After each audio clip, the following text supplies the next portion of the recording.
Good afternoon, everyone. Welcome to the June 11th Civil Service Commission meeting. Mr. Kwan, may I please have a roll call? Yes. Commissioner McGrabian, Here. Commissioner Jihanian, Here. Commissioner Reen, Here. Commissioner Naravian, Chair Hatamian. Here. Next item, please. Minutes, consideration for the minutes of the May 14th, 2025 meeting. Thank you. Do I have a motion to approve? Motion to approve? I will, go ahead. Thank you. May I please have a roll call? Yes. Commissioner McGrabian, Yes.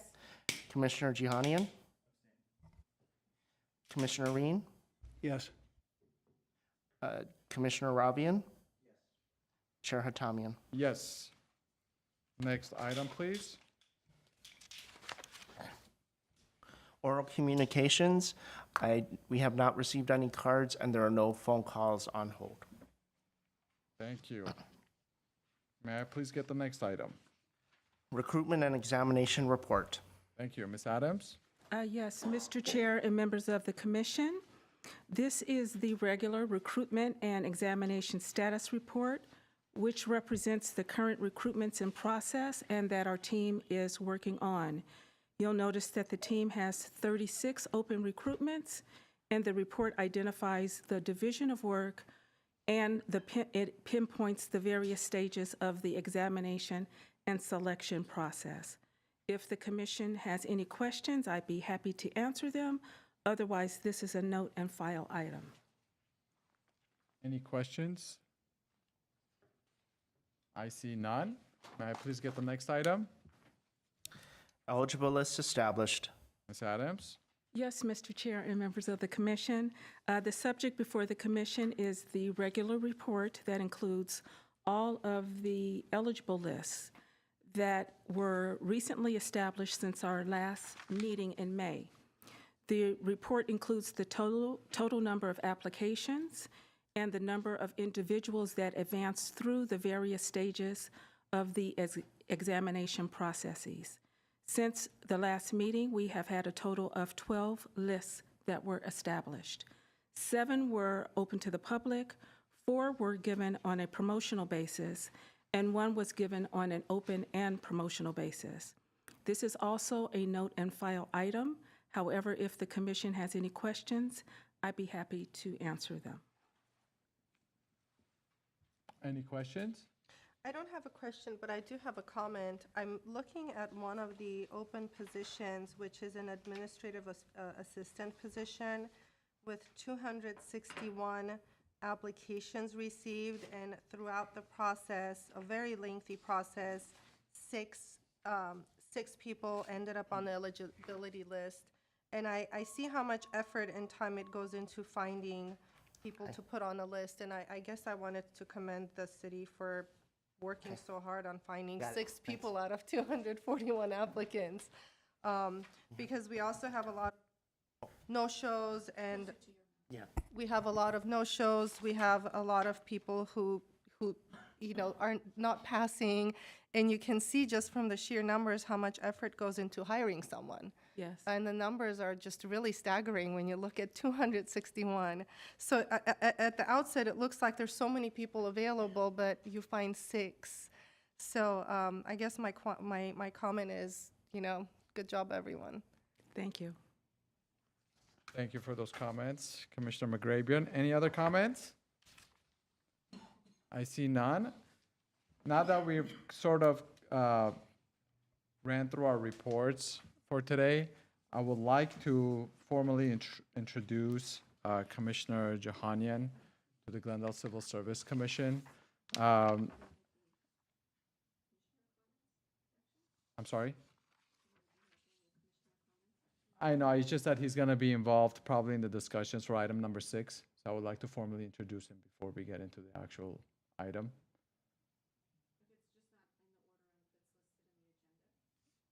That's okay. Sure. If we could take number 8 out of order. Civil Service Commission staff comments.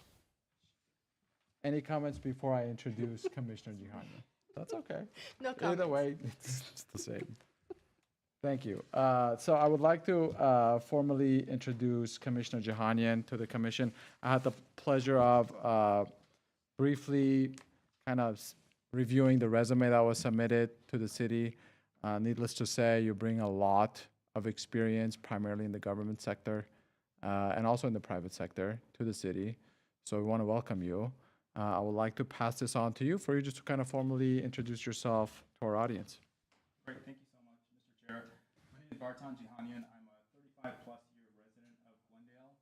My wife and I are raising our 3 young boys here who are 7, 4, and 2.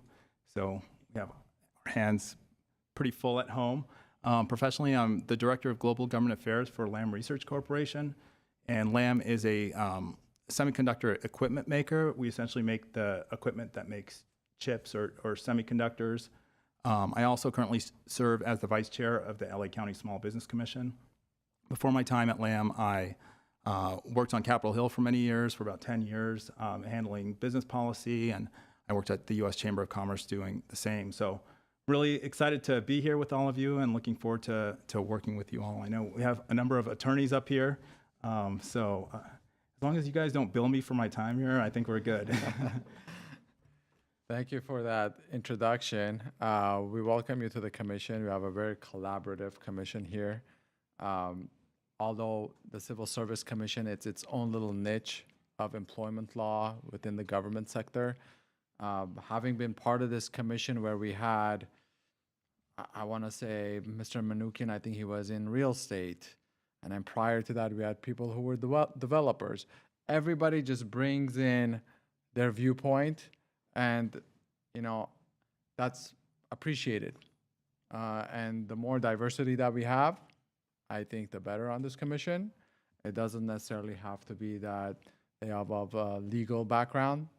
It's just a matter of the different type of backgrounds that come in here. So we do appreciate you here. Do we have any other comments or questions for Commissioner Jihanian? Same here, welcome. We're very looking forward to very much working with you. Thank you, likewise. Thank you. Thank you so much. And if it wasn't for our counsel, Miss Lucy Varpetian, I would have gone off of the agenda. So Ms. Varpetian is always there to help us along. Thank you so much. And I do want to also formally introduce her, because the truth is that I've known Lucy, Ms. Varpetian, for a very long time. And anything that you need, she's always there to help. Specifically any communications that we have, anything that you want to run by her, she'll make sure that we stay aligned with all the different duties and obligations that we have as commissioners on this panel. Standing. Thank you. Thank you. Mr. Kwan, may I please get the next item? Yes. Job bulletin for approval, police lieutenant. Ms. Adams. Yes, Mr. Chair and members of the commission, before you is a police lieutenant job bulletin for approval. As this is a sworn promotional recruitment within the police department, Civil Service Rule 4, Section 3C requires commission's approval prior to posting. The job bulletin aligns with the existing police lieutenant class specification. However, there are a few modifications requested by police management. One key addition is the designation of the Supervisory Leadership Institute, SLI, as a highly desirable qualification. We want to emphasize that candidates who have not completed SLI will not be excluded from the process. It is not a requirement, but rather a preferred qualification. Additional refinements were made to better articulate the skills, knowledge, and abilities expected of this management level position. The selection process will mirror that of previous recruitments. It will include an application evaluation, a professional panel interview with a tactical component, and a community internal panel interview. With your approval, the job bulletin will be posted from June 30th through July 14, 2025. Examinations are tentatively scheduled for the week of August 18, 2025. At the request of the police department and consistent with Civil Service Rule 4, Section 17, The eligibility lists from this recruitment will be valid for 1 year. The Glendale Management Association has reviewed the job bulletin and has not expressed any concerns. Therefore, we respectfully recommend that the commission approve the proposed job bulletin for police lieutenant as submitted. We have our human resources analyst here. We have a representative from police management here, and they will answer any questions if you have them. Do we have any questions? I don't have a question, and again, I guess today I'm the comment person. I do have a comment. I've represented law enforcement for many years and have a very intimate knowledge of what a lieutenant does. And I very much like all of these additions. They really strengthen the job duties, they strengthen the position. They're very aligned with what a lieutenant does, what's required of them. And I wasn't trying to find any holes that could be filled in, but that's just my mind always looks at everything from each direction. And I had nothing to say that I would recommend adding or changing. I really very much like this position, the way it's written. Thank you. My question is an HR question, which is, since we are making changes, they're not major. I don't think it's a problem having a bulletin, but they are changes and they are substantive. Would it make sense to update the classification, especially since we're doing it at the same time? I know it's not agendized tonight, but I guess my question is, as a matter of practice, should we do that? Or when we change the job requirements and what's desirable? Yes, so there's not a need to change the class specification tonight. However, citywide, we're going through a top-to-bottom review of all of our class specifications. We've hired a city resource specialist who is leading that program for us. So over the next 12 months or so, the commission will likely see hundreds of updated class specifications come before you, all of them from the police department at some point in time. Okay. I think that's good practice to make sure that the bulletins match up as closely as possible to the classifications, but Yes. not essential in this instance, I don't think. My other question was, how do we select these? We have two panels that are doing the interview process at some point. How do we select the members of those? Some are members of law enforcement from other jurisdictions, and some are members of our community. How does that work? Well, we work in close proximity to the chief of police. We take his recommendations. We also listen to the input of our city manager, and particularly when it comes to selecting those members from the public who will be placed on a panel. So we take recommendations from both. HR then reaches out to those who have been recommended to determine their availability, and that's how we assemble the panels. So the department finds people that they might want to invite. It's not like somebody from the community would say, oh, I'd like to be on that panel. No, it's by invitation. Oh, okay, invitation only. Yes. Okay, thank you. You're welcome. Thank you, Ms. Adams. In regards to the class specifications and changes to the class specifications, and I just want to understand procedurally, once the class specifications and those changes that you mentioned are presented to the commission, if the commission has any changes to those class specs, does it then go back to the union for approval? Because I know you meet with the unions prior to it coming here. They approve the class specs, the new class specs. But if we make changes, does it go back to them? Or do you look for work impact and then you may take it back to them? We only take it back to the unions if the recommended edits are substantial.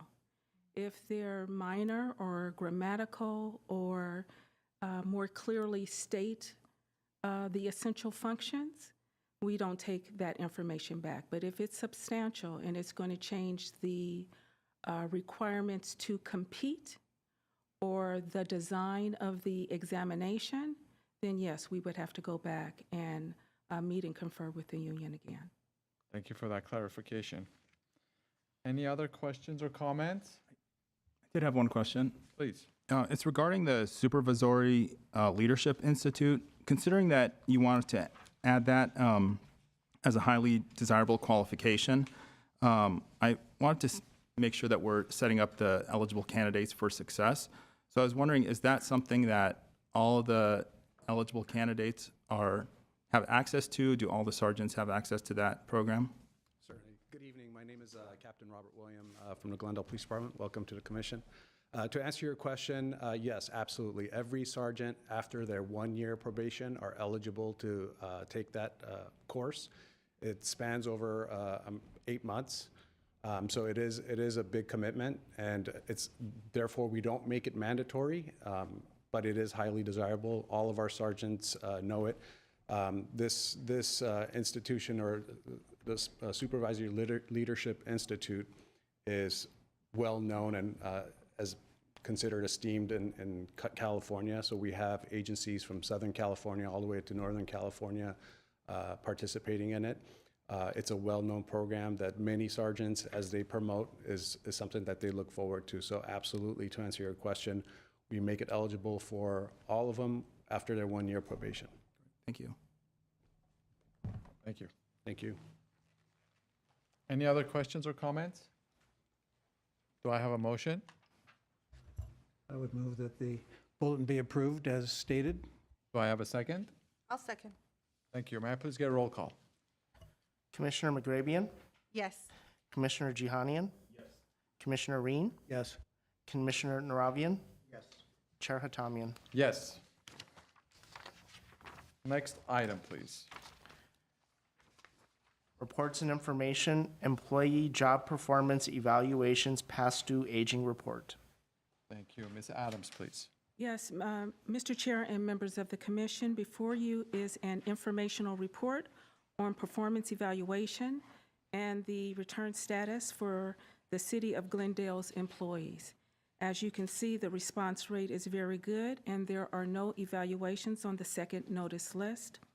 If the commission has any questions, I'd be happy to answer them. Otherwise, this is a note and file item. Thank you, Ms. Adams. I just want to give a huge kudos to staff, all of the city. I know this is not easy. No. I know this is not easy to achieve, to have a 0. Just working within the government sector, it's very difficult.